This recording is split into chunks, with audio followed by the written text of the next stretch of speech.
How's everybody doing? This is Marwan Cameron. It is February 9, 2021. This is the Conduit. It is Tuesday evening. I hope you've had a good Tuesday and that it was productive and fruitful. Today I had a pretty good day. It's pretty busy. Can't complain too much. Trying to keep people safe, trying to keep people warm. Definitely cold. Currently, it looks like it's 35 degrees outside. So I hope that you are able to keep yourself warm. Take care of each other. Looks like I might be having some technical difficulties with my uploading software, but we're going to just keep on going, and it looks like I've got a feed, so I'm just going to go ahead and start this cast and get into a few things. You know, there's so many different things that I want to talk about, and sometimes I actually can have a little analysis paralysis, where there's so many different topics that I want to discuss, and it's hard to pick just one. And, you know, yesterday was G2's turn 3, so, you know, we wanted to celebrate that. Maybe ironically, the cast ended up being about 3.5 hours. That was not by design. It just kind of worked out that way. And there are times when I can be quite loquacious, and yesterday was one of those times. But I was in a tremendously good mood. A lot of good things happened, and was definitely felt really good about, you know, the growth that we have seen over the past 3 years, all of the participation and folks that are passionate about gather together, grow together as I am, and their dedication to the organization and its mission. And so, yeah, yesterday was a really good day. Yesterday we had our 5th recipient of the hashtag G2 Stimulus 2021. And so she came in, and if you didn't catch that, please listen to that story. But she is a mother of 4, a set of twins that are 7 months old, a 3-year-old and a 7-year-old, if I'm not mistaken, a 5 or a 7-year-old. And she actually suffers from some heart issues. And one of our board members nominated her to actually receive our first laptop. And so we were able to provide her a Dell laptop, which had an i5 processor, 8 gigs of RAM, Windows 10, the Microsoft Office suite, so Microsoft Word, Excel, PowerPoint, antivirus, and that we actually delivered it to her, making sure that it was all set up, kind of plug and play and ready for her to go. So if any of you have purchased a cell phone or a gaming console or any kind of electronic that you have to open up and set up, and it takes a bunch of time to do, you know, it's great. You're excited that you have it, but then it takes you, you know, time to charge the battery and kind of figure things out. So, you know, you're ready to go, but you got to wait. So you got to hurry up and wait a little bit. So we wanted to make sure that, you know, folks got their laptop and then they could just go ahead and start using it. So we delivered that to her today. And so we're very excited about that. And then we have actually 2 more people that we have identified. And so that will be coming into the podcast soon, because we want to kind of broadcast, you know, the things that we're doing, the impacts that we're making in the community. And a lot of it is telling, you know, people's stories. And I think your story is very important. And I'm going to touch on that tonight in our conversation.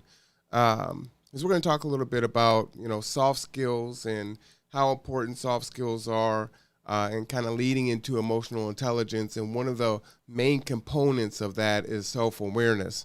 And so I want to dig into that a little bit. And so, as I was saying at the start of this, you know, there's so many different things that I want to talk about. You know, some things will be fun and other things will be serious. We talk about the virus and you know, the state of what's going on in our community, in our state, in our country, in the world. Then other things are things that we can talk about regarding self-improvement. And I think that's really important. And, again, during this time, if we're in a space where we're social distancing and we're home, especially if we're quote unquote bored, working on ourselves, it's a great time. A lot of times people will say, I just don't have enough time to do the things that I want to do. I would love to learn a foreign language or learn how to play an instrument or work on this part of myself and improve. And you may be in a position where you can actually do that now. So if that is the case, I mean, it would just be really powerful for you to start working on some of those things and make those gains. So yeah, emotional intelligence is kind of where I want to go this evening, and kind of talking about hard skills and soft skills.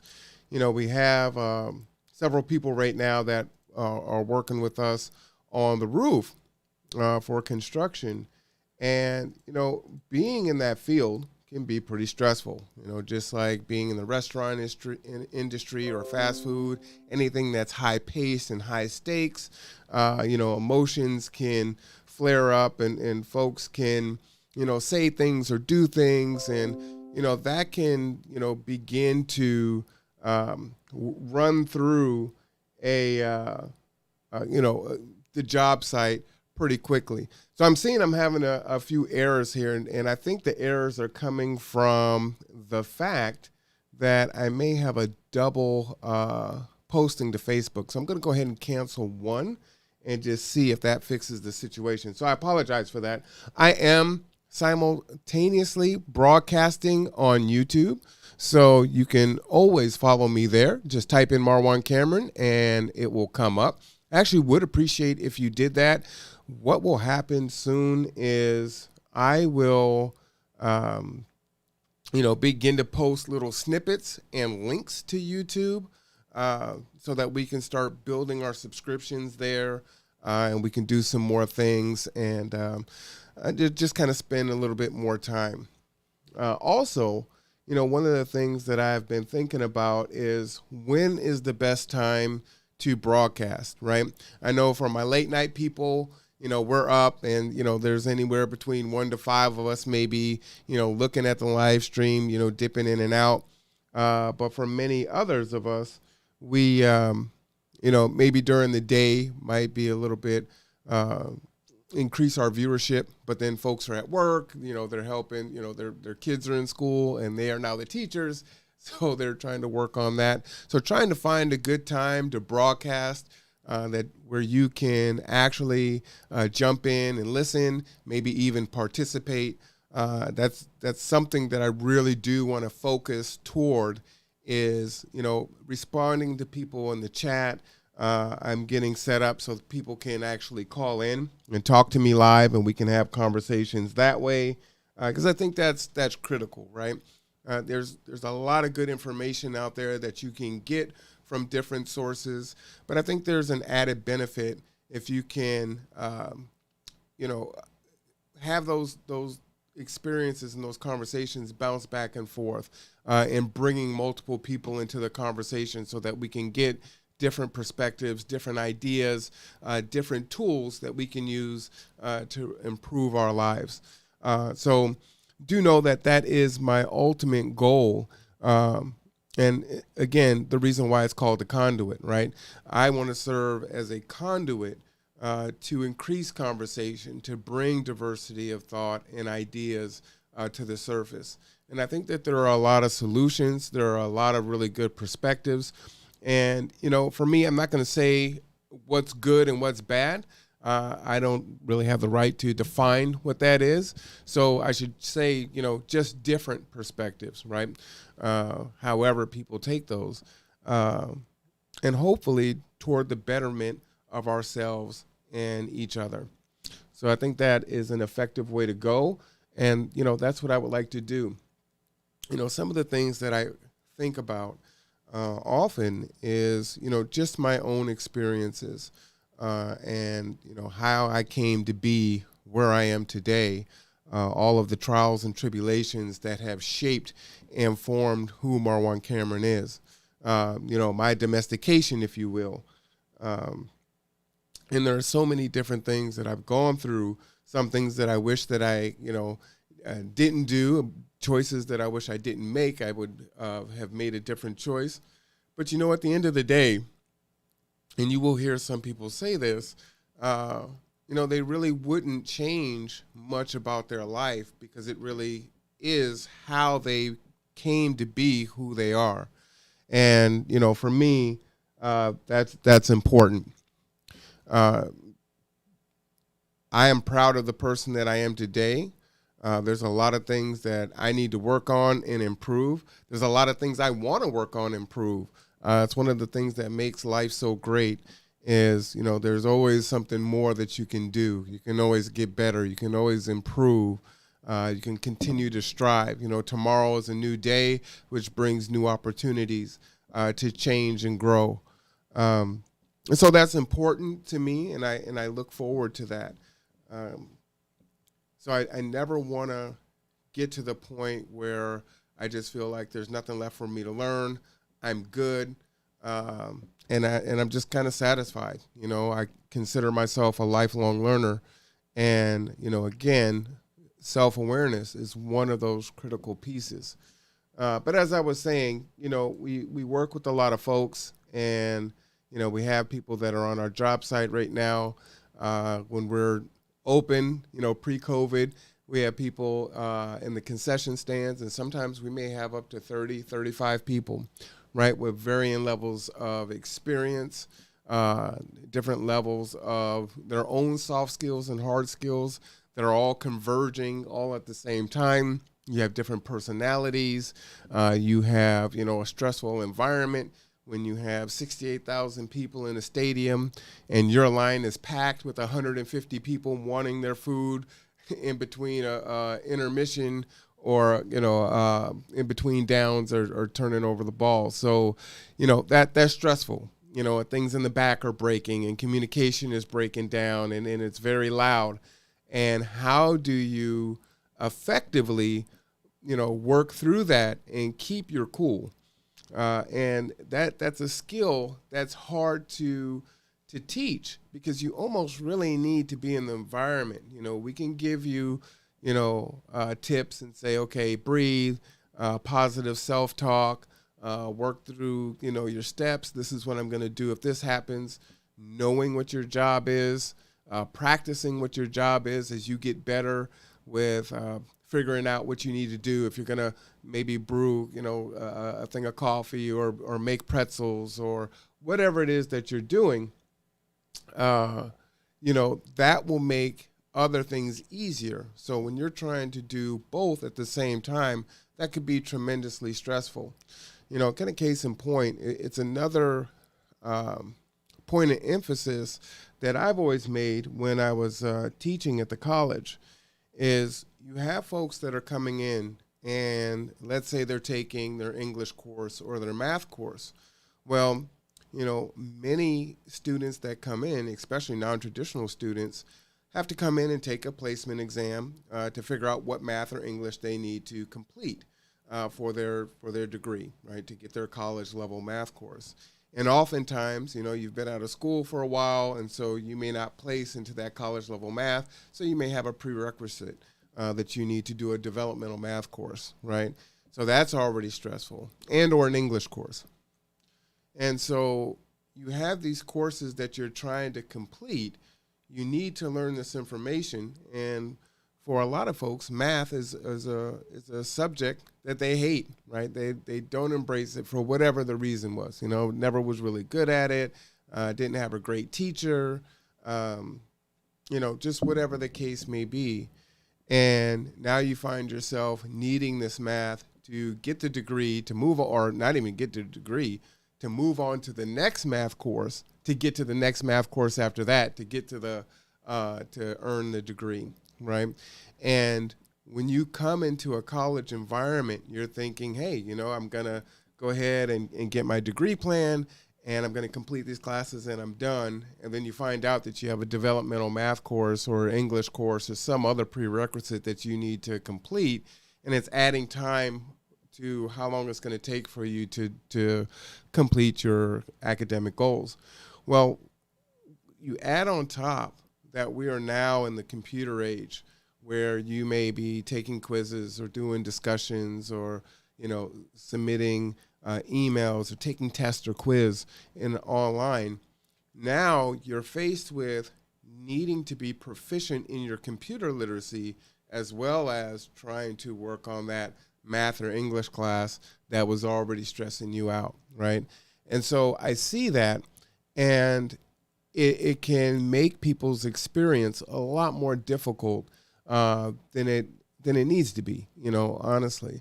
And then we talked about locus of control last week, and one of the things that you can control is kind of how you go in and how you perceive things and how you plan on attacking it, and really adjusting your attitude as you tackle the challenges that are in front of you.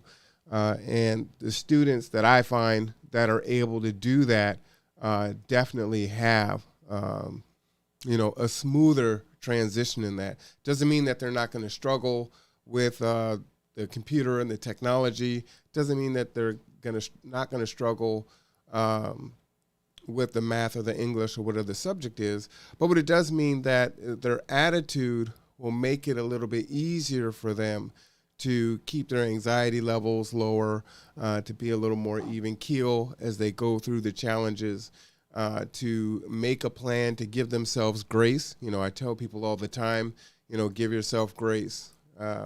You'll hear maybe some people will say, I'm my worst critic, or no one can be harder on me than I'm harder on myself. And beating yourself up is not productive, right? I mean, you need to be accountable, but, beating yourself up isn't going to get you what you're trying to do, right? So that's really important to be self-aware and to kind of grow that self-awareness. I had this pulled up here. Now, where did it go? So I think I showed my system before, but I've got several monitors going all at the same time, trying to run all of these different things and keep it going. So I get a lot of grief about how many windows I have open on the screens that I have open. So not only do I have, 4 monitors, but I have tabs that have multiple tabs in each of the screens. So I probably have 40 different things up, so I can get kind of lost in the sauce as I'm going through trying to find my spot where I was. And then as soon as you have anything that happens as far as any kind of technological challenges, you're trying to find where you are. So, the best laid plans. And to that end, while I'm pulling that up, yesterday, if you watched the stream, you noticed that it broke up, right? So it ended up being 3.5 hours. So, we were on a Zoom because we were doing the presentation, and we had board members that were going to be there for the presentation. And what happens is, and I think this is good to share, because a lot of times people see the finished product and they may have interest in doing some of the things. And when you don't know how the sausage is made, it may deter you from trying it yourself, right? So I think it's important to share the mistakes. As I said, for me, I don't look at wins and losses. I look at wins and learning. And so it's a learning experience for me and hopefully for you. Someone was asking me I think it was the other day, like, why do I do this? And why do I think it's important? And I believe that my father has instilled in me education as being important, helping others as being important, and teaching people as being important, if that is what you want to do. And, I resisted that. I didn't want to be a teacher. I didn't want to be a minister. And so I actively rejected that. And my dad would tell me, well, son, I think you make a great preacher. I think you make a great teacher. You should really look into that. And I remember him telling me that when I first started at Olympic College, way back, way back, and I'd like, no, I don't want to do that. You don't understand. It's things aren't the way they are, or how they are now. When you went through college and going into it, and the kids are different, and I don't want to do any of that stuff. And he would just, say, well, we'll see. And he'd just shake his head and kind of give me this wry smile. And, sometimes it actually pissed me off. It's like, stop telling me, to do that. But I didn't have the self-awareness at that time of seeing the potential in myself that he clearly saw in me. And so I don't know where he saw that at. We didn't, unfortunately, get a chance to have that conversation before he passed. But it's one of those things that I would ask him is what in me did you see back when I was so resistant, not even thinking about, teaching or advising people, that I could be that and then do that effectively. Because it's something else.